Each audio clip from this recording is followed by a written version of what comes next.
Hi అందరికీ స్వాగతం మా యువాకిన్ ఛానల్ కి. నేను యువరాజ్. ఈరోజు మనం సముద్ర జీవుల హెచ్చరికలు నిజమా లేక కేవలం అపోహ గురించి చర్చించబోతున్నాం. హలో ఫ్రెండ్స్, ఎలా ఉన్నారు? ఈరోజు ఒక ఇంట్రెస్టింగ్ టాపిక్ మీకోసం తెచ్చాను. ఒయారపు చేప ఆర్ ఫిష్ మరియు యాంగ్లర్ ఫిష్ గ్లోబల్ విపత్తుల సంకేతాల. ఒయారపు చేప భూకంపపు దూత. ఒయారపు చేప ఓర్ ఫిష్ అనేది సముద్ర గర్భంలో నివసించే చాలా పొడవైన చేపలలో ఒకటి. దీని పొడవు 36 అడుగులకు 11 మీటర్లు పైగా ఉండవచ్చు. సాధారణంగా ఇది 200 నుండి 1000 మీటర్ల లోతుల్లో కనిపిస్తుంది. అయితే కొన్ని సందర్భాల్లో ఒయారపు చేపలు తీరం వైపు వచ్చి మూతదేహాలుగా బయటపడతాయి. భూకంపాల సూచన. జపాన్ మరియు ఫిలిప్పీన్స్ వంటి దేశాలలో ఒయారపు చేపలను ర్యూగునోత్సా సముద్ర దేవతల దూతలు అని పిలుస్తారు. పురాణాల ప్రకారం ఈ చేపలు ఉపరితలానికి రావడం భూకంపం లేదా సునామీ వంటి ప్రకృతి విపత్తుల సూచనగా భావిస్తారు. 2011లో జరిగిన భారీ జపాన్ భూకంపానికి టోకు ఎర్త్ క్వేక్ ముందు కూడా ఒయారపు చేపలు పెద్ద సంఖ్యలో కనబడినట్లు నివేదికలు ఉన్నాయి. అయితే శాస్త్రవేత్తలు మాత్రం ఈ విశ్వాసాన్ని నమ్మరు. వారు దీన్ని సముద్రపు ఉష్ణోగ్రత మార్పులు, నీటి కరెంట్ ప్రభావం లేదా చేపల ఆరోగ్య సమస్యల కారణంగా జరిగే సంఘటనగా వివరిస్తారు. యాంగ్లర్ ఫిష్ చీకటి లోకపు రాక్షసుడు. యాంగ్లర్ ఫిష్ అనేది సముద్రం లోతైన భాగాల్లో నివసించే భయంకరమైన రూపం కలిగిన చేప. ఇది సాధారణంగా 200 మీటర్ల కంటే లోతైన భాగాల్లో కనిపిస్తుంది. దీనికి ప్రత్యేకత ఏమిటంటే దీని తలపై ఒక చిన్న కాంతివంతమైన అవయవం బయోల్యూమినేసెంట్ ల్యూర్ ఉంటుంది. దీని ద్వారా చిన్న చేపలను ఆకర్షించి వాటిని వేటాడుతుంది. గ్లోబల్ విపత్తుల చిహ్నమా. యాంగ్లర్ ఫిష్ మనం చూడలేని లోతైన సముద్రాలలో నివసిస్తాయి. సముద్ర ఉష్ణోగ్రత పెరిగే కొద్దీ ఈ చేపలు ఎక్కువగా ఉపరితలానికి వస్తున్నాయి. 2020లో కాలిఫోర్నియాలోని తీరం వద్ద ఓ అరుదైన యాంగ్లర్ ఫిష్ శవం బయటపడింది. శాస్త్రవేత్తల అభిప్రాయం ప్రకారం ఇది సముద్ర పరిపాలనలో మార్పుల సంకేతం కావచ్చు. సముద్ర జీవుల హెచ్చరికలు నిజమా లేక కేవలం అపోహ? ఒయారపు చేపలు భూకంపాలకు ముందే వస్తాయా? మునుపటి భూకంపాలకు ముందు కొన్ని ఒయారపు చేపలు కనిపించాయి, కానీ ఇది కేవలం యాదృచ్ఛికత అని శాస్త్రవేత్తలు చెబుతున్నారు. యాంగ్లర్ ఫిష్ ఉపరితలానికి రావడం ప్రమాద సంకేతమా? ఇది సముద్ర మార్పుల వల్ల జరిగే పరిణామం కావచ్చు. గ్లోబల్ వార్మింగ్ ప్రభావం ఉందా? అవును, సముద్ర ఉష్ణోగ్రత పెరుగుతూ సముద్ర జీవులు తమ సహజ నివాసాన్ని విడిచి వేరే చోటకు వెళ్లడానికి ప్రేరేపితమవుతున్నాయి.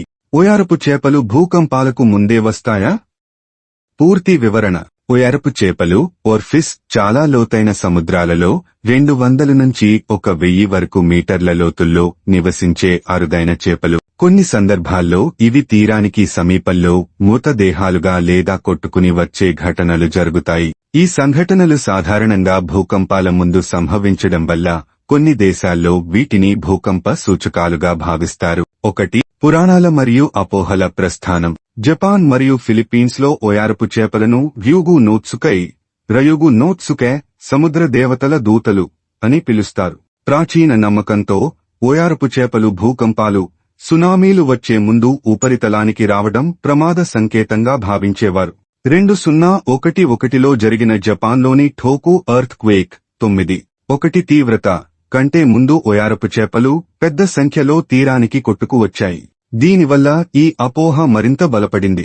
2. శాస్త్రీయ పరిశోధనలు ఏమి చెబుతున్నాయి? కొన్ని శాస్త్రవేత్తలు ఒయారపు చేపల ప్రవర్తన భూకంపాల కన్నా సముద్రపు ఉష్ణోగ్రత మార్పులు, నీటి ప్రవాహాల మార్పులు లేదా చేపల ఆరోగ్య సమస్యలకు సంబంధించినదని అభిప్రాయపడుతున్నారు. 2019లో జపాన్లోని కోబే యూనివర్సిటీ శాస్త్రవేత్తలు ఒక అధ్యయనం చేశారు. వారు గత 90 సంవత్సరాలలో ఒయారపు చేపలు కనిపించిన డేటాను విశ్లేషించారు.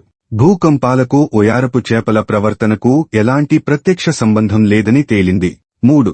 ఎందుకు ఒయారపు చేపలు ఒక్కోసారి ఉపరితలానికి వస్తాయి? శాస్త్రవేత్తల అభిప్రాయం ప్రకారం కొన్ని ప్రధాన కారణాలు ఉన్నాయి. సముద్రపు ఉష్ణోగ్రత మార్పులు. గ్లోబల్ వార్మింగ్ ప్రభావం వల్ల సముద్రపు లోతులలోని ఉష్ణోగ్రత మారుతుంటుంది. ఇది ఒయారపు చేపల జీవన శైలిపై ప్రభావం చూపుతుంది. నీటి కరెంట్స్ మార్పులు. కొన్ని సమయాల్లో సముద్ర ప్రవాహాలు మారడం వల్ల ఈ చేపలు తీరానికి చేరవచ్చు.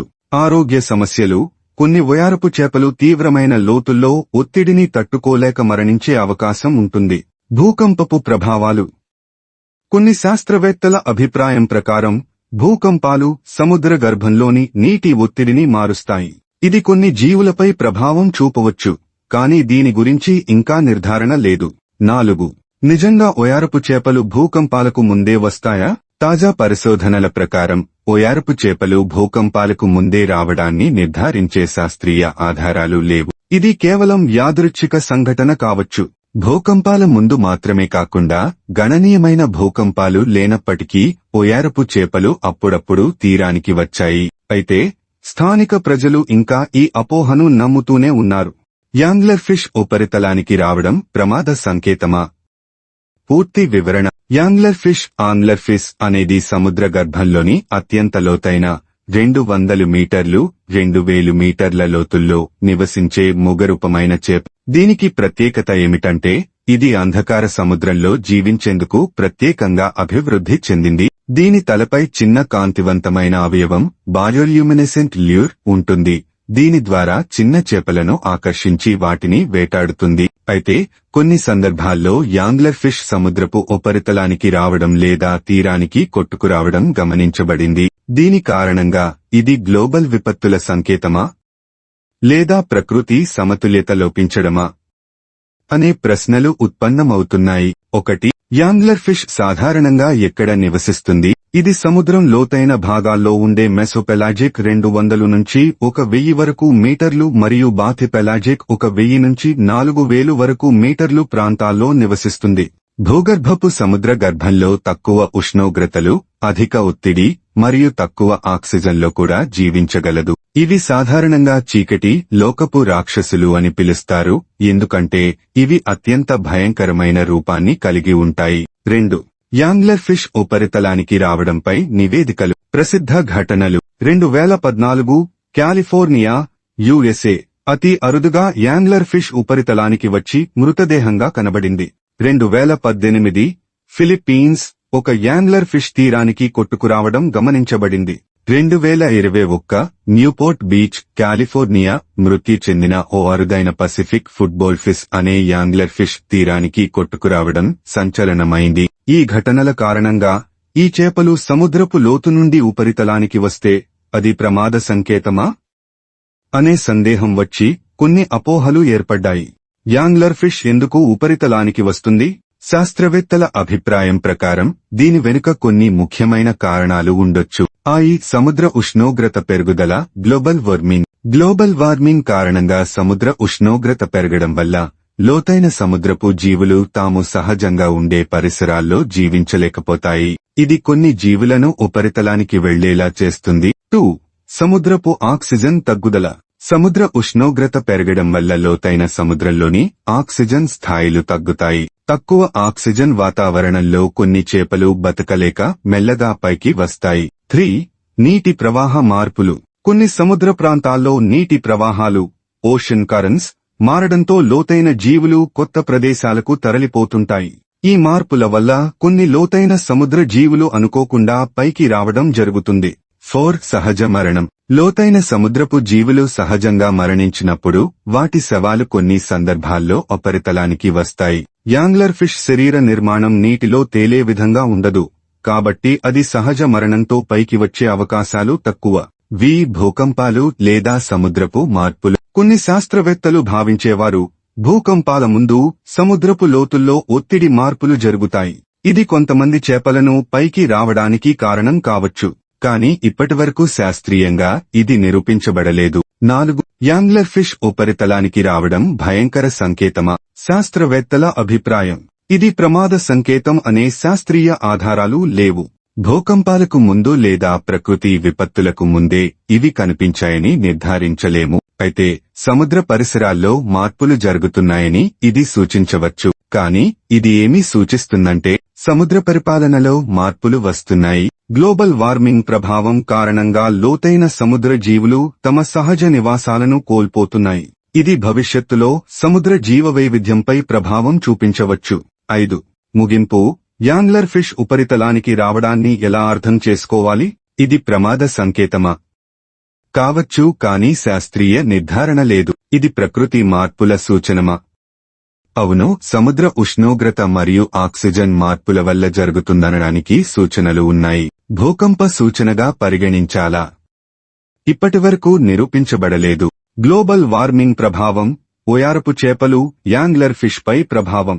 గ్లోబల్ వార్మింగ్ అనేది ప్రస్తుత ప్రపంచంలో అత్యంత ప్రభావితమైన పర్యావరణ సమస్య.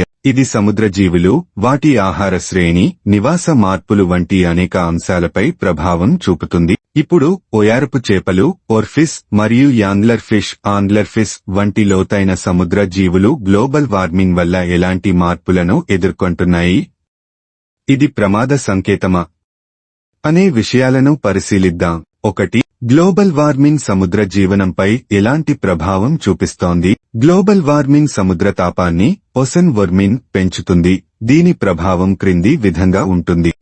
సముద్రపు ఉష్ణోగ్రత పెరుగుదల. గత 100 ఏళ్లలో సముద్ర ఉష్ణోగ్రత 1 డిగ్రీ సెల్సియస్ పెరిగింది. లోతైన సముద్ర ప్రాంతాలు ఇప్పుడిప్పుడే వేడెక్కుతుండటంతో అక్కడ నివసించే జీవులు పైకి రావడం ప్రారంభించాయి. ఓయారపు చేపలు, యాంగ్లర్ ఫిష్ వంటి లోతైన చేపలు కొన్ని సందర్భాల్లో తీరానికి కొట్టుకు రావడం గమనించబడింది. 2. సముద్రపు ఆమ్లత్వం, ఓషన్ యాసిడిఫికేషన్ పెరుగుతోంది. గాలి నుంచి సముద్రం కార్బన్ డయాక్సైడ్ CO ను గ్రహిస్తూ ఉంటుంది. గ్లోబల్ వార్మింగ్ కారణంగా CO స్థాయి పెరగడం వల్ల నీటి pH తగ్గిపోతుంది.